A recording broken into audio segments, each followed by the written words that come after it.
A lot of people don't like me because I do critique Islam. I do have my issues with it, my criticisms of it, and I get called an Islamophobe because of it. But for me, when I hear these type of things, bro, the biggest Islamophobes, right? The people who critiqued Islam, hated Islam, end up becoming the best Muslims. So for me, that doesn't bother me, bro. It says in the Quran very clearly that truth stands out clearly from falsehood, right? I agree, so let the truth speak for itself. Exactly. Bro. That's it. No hate, there's no hate, there's no discrimination, none of that, bro. Hey, if that's what you believe, that's cool, bro. You can believe whatever you want, bro. It's all good, G. Okay, for sure. And this is probably a deeper subject, so we don't got to give like super answers now. But saying that the Quran, like you were saying, that it's in its perfect language. What is your belief about the preservation of the Quran? Do you believe that it was preserved word for word, letter to letter, dot for dot, since the time of Muhammad all the way till now? Or do you believe that maybe there are textual variants, but but the meaning and message of the Quran is preserved? Yes, absolutely. Like for instance, there's different, like for instance, there's different accents to the Quran. For instance, like let's say if I talk in a British accent, I talk in an Australian accent, right? Then I talk in an American accent, or a Texas accent, right? I'm still saying the same thing, but the accent is slightly different. We have that a little bit with the Quran. Same word, same word. Different. You're saying the same thing. I said, "Hello, mate." You know, just like it's just a completely different accent, but I'm saying the same word. It has the same meaning and all that. Yeah. So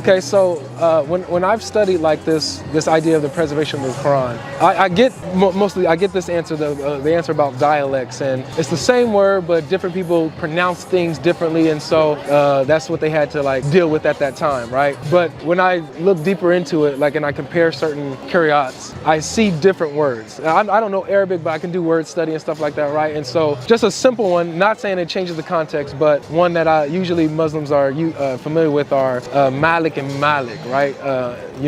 Owner of the Day of Judgment or King of the Day of Judgment. Are you familiar with this variant? I don't speak Arabic. I've been Muslim about 10 years now. It's only been 10 years on my journey so far. Okay, no problem. Yeah, so I still have a lot to learn myself. Okay, for sure. I'm not a scholar, I'm not a sheikh, I'm just a normal dude. And that's why I just want to show people that any normal person can go out here and teach the message of God. Right. And my message is mainly to get people to worship God alone. Without any partners, without any equals. Okay, for sure. I don't care if you convert to Islam, I don't care what religion you are, as long as you worship the Creator alone. That's my message. Yeah, so and I appreciate you being honest about that, so I won't press on that, because I'll come back on this subject, and if you can like check out the textual variants that Muslims are familiar with and stuff like that, because I don't want to blindside you with anything like that, you know? So yeah, just check that out, tell me, and then I want to find out what you think and what you understand from that, okay? Because this idea that the Quran has been like, it's usually a statement used like saying this is how we know Islam is true. It's one of the miracles of the Quran that the Quran itself has been preserved unlike any other book. Like there's no book that has been perfectly preserved for 1400 years, every letter, every word, and things of this nature. So, and that has a divine touch on it, you know? So like to me, if that is such a crux for Islam, that's such an important value to hold, I think that it's important to examine challenge that. It. Why not challenge it? Yeah. I believe in challenging things. There's no problem. And also, as Muslims, I encourage people to challenge Islam. I have no problem with people challenging Islam. I welcome it. All right, guys. So we got 5 Quran variants, easy ones, right? Now we're not talking about English, translations that are different, right? We're talking about the Arabic, different versions of the Quran, different variant readings that aren't just dialect changes, but are, different words that change the meaning. That's what we're talking about, right, guys? That's exactly right. That's exactly what we're talking about. We're talking about differences in the Arabic text, different versions of the Arabic text. Perfect. All right. So with that being said, one of these that come to my mind, if you guys have been watching the channel for a long time, you guys are familiar with this one. But we have that comes to my mind is chapter 37, verse 12. Now, I got my Arabic speakers here so they can break this down. Now, DOC, do you mind reading this? If you could see this, can you read this for me in the Hafs version? Yep. The Hafs version says, بَلْ عَجِبْتَ وَيَسْخَرُونَ. So the word that is in question is عَجِبْتَ, which means you are amazed or surprised. You are amazed. Now, who's the speaker, Jai, in this context? In chapter 37, verse 12, who's the one speaking? This is Allah speaking to Muhammad. So Allah speaking to Muhammad, and he says, you were surprised while they mocked, or you were amazed while they mocked. So Allah speaking to Muhammad. But when we scroll down here and we see all these different, readings of the Quran here, they're mostly the same. But we get down to Al-Kasai and Al-Hamza. We get here, what does it say here, DOC? He says, بل عجبت ويسخرون.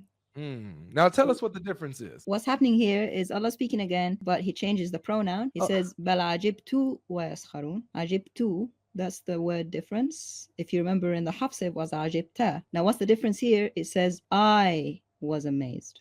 Wow. So Allah is amazed now. Before it was Muhammad who was amazed. So here's the big difference. We got Allah, who is the speaker. He's the speaker in both versions of the Quran. He's the speaker. And yet we have Allah saying in one version, he says, you were surprised while they mocked. While in the other one here, he says, I was surprised while they mocked. So the Muslims can't say, oh, well, this dialects and, they all carry the same meaning. No, the meaning literally, it changes the entire context. Was it Muhammad who was surprised, or was it Allah who was surprised? Now, if you want to say both, and then, by all means, Allahu Alam, say both. Both Allah and Muhammad were surprised, but you can't say that this isn't a difference, and that doesn't change the meaning. All right, guys, so that was chapter 37, verse 12. Have that in your bag, easy variant to show a Muslim. And we got another one. So that's number one. Number two, we got Surah 10, verse 16. Now, Jai, go ahead and talk to us about this. What's this one about? Okay, here is one that is a contradiction. A lot of times, Muslims will ask you, okay, show me where they contradict. All right, here's where they contradict. Chapter 10, verse 16 says, say, if Allah wills, I would not have recited it to you, nor would he have made it known to you, nor would he have made it known to you. Now, if we look into the Arabic here. Okay, so that's the Hafs. That's where we want you to look. He would not have made it known to you. وَلَا أَدْرَاكُمْ. That's where the elongated sound, it means no, not known to you. He would not have made it known to you. That's what most Muslims know about. And then we go to one of Ibn Kathir's readers, Qunbal, and he says, وَلَا أَدْرَاكُمْ بِهِ. No elongated a anything. It's very short, which means he would have made it known to you. Oh, wow. Those are two contradictions. One says he would not have made it known to you. The other one says he would have made it known to you. There's no way out of this one. This is a clear contradiction. That's clear cut. But don't take our word for it. They talk about it in the Muslim sources, like in Tafsir Jalalain here, which is available online to everyone. It does admit this variant reading, as you see here in the highlighted versions. One says, nor would he have made it known, and the other says he would have made it known. Wow. Yeah, there's no way out of this. So even their scholars are seeing and admitting that this is a contradiction. So you can go on altafsir.com, pull up Jalalain's Tafsir, and you can see it for yourself and show the Muslims that even their scholars are acknowledging that this Surah 10, verse 16, has a variant reading that contradicts. So now, if they're asking for variants with contradictions, we have those. If they're asking for variants that show a change in meaning, we have those.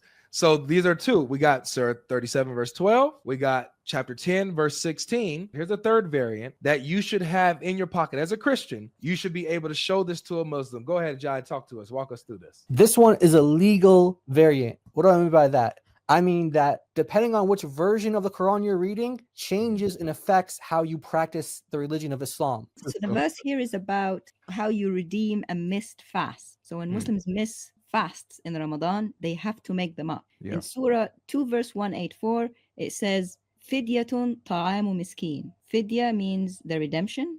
Ta'am means the feeding of. Miskin is the word here that you need, which we've written here, transliterated here. One poor person, singular, miskin, one poor person. That's Hafs. So for every missed fast, you have to feed one poor person. However, in the other version, famous version actually called Warsh, it says Fidyatun ta'ami masakin. Masakin is the word here. So here the redemption is by feeding plural people, and in the Arabic here the plural is more than two. 3 or more. Okay, so if you're living in a part of the world that reads the Hafs Quran, if you miss a fast, you have to feed one person per missed fast. If you're in a part of the world that reads the Warsh Quran, for every missed fast, you have to feed 3 or more poor people.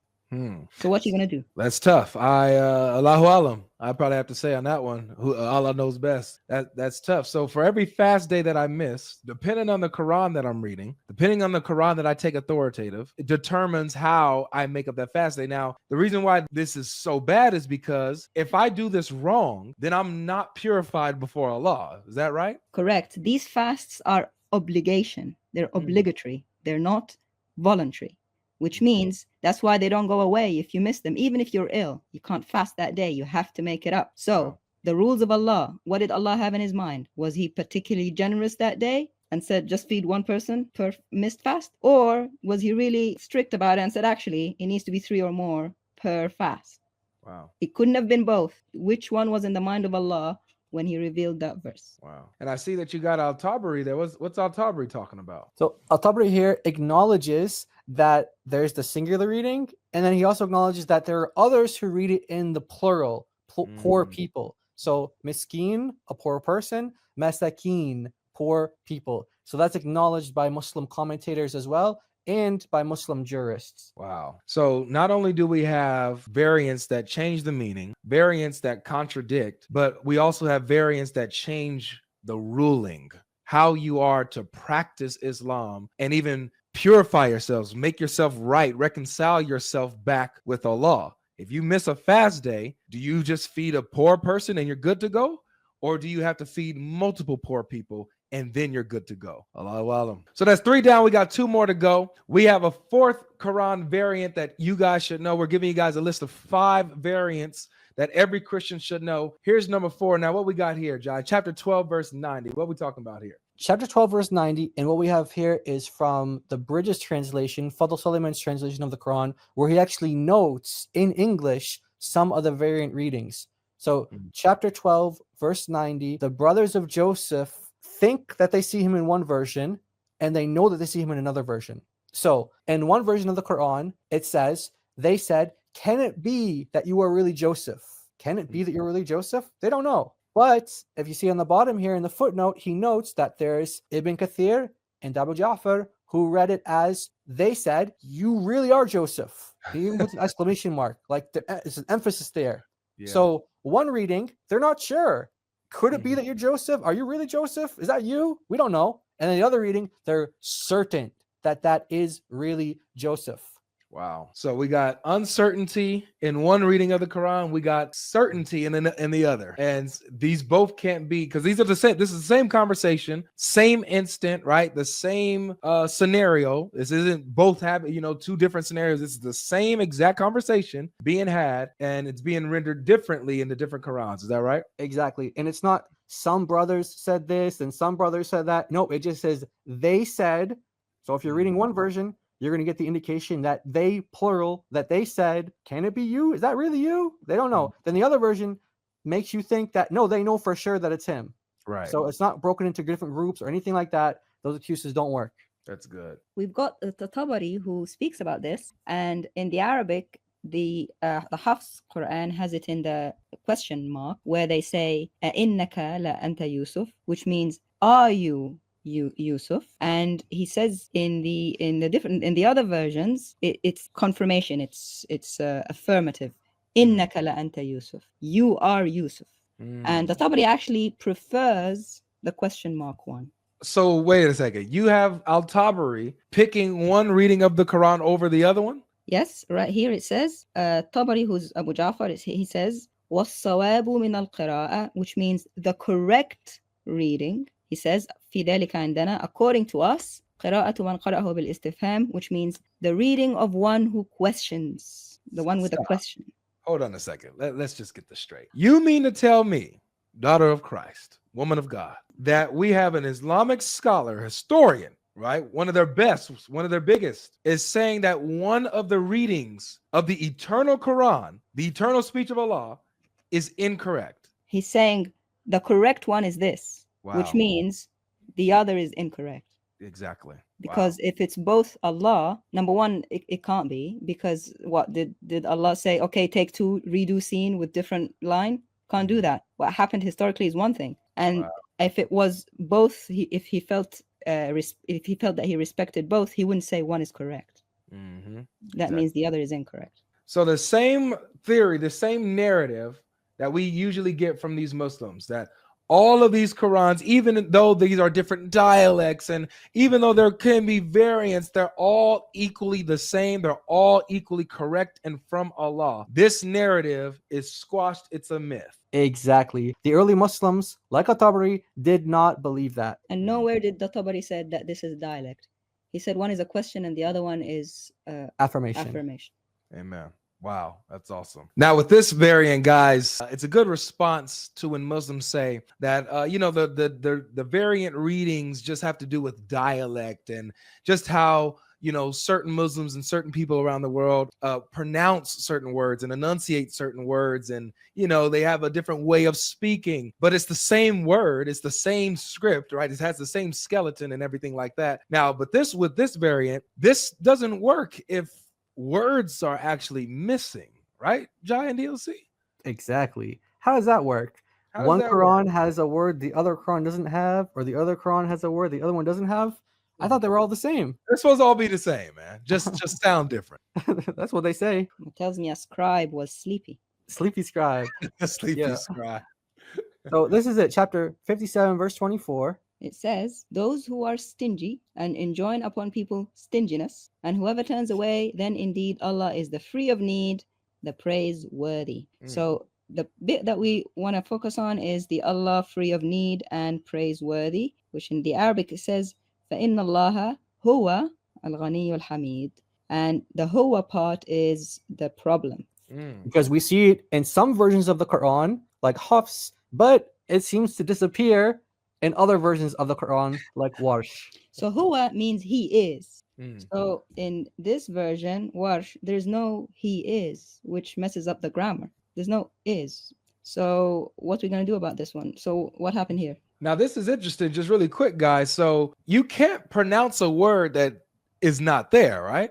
Right. You can't have a specific dialect on a word that doesn't exist in the text. Exactly. Wow. This is awesome. This is beautiful. Yeah, so it's not just an accent, or it's not just a dialect. No, this is a completely missing word. Or if you take Warsh as the standard version of the Quran, you could say that Hafs and other versions added a word. Depends on which Quran is your Quran, man. Right. Oh, that's good.